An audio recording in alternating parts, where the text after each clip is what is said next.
My childhood, when I was young, I can remember my father and my mother used to chase me to go to school and madrasa.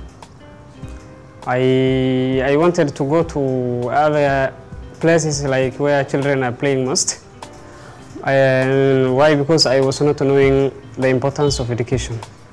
So now I came to know when my mother starts chasing me out to school and madrasa, I came to know that school is an important tool. That's why it has been said education is the key of the world.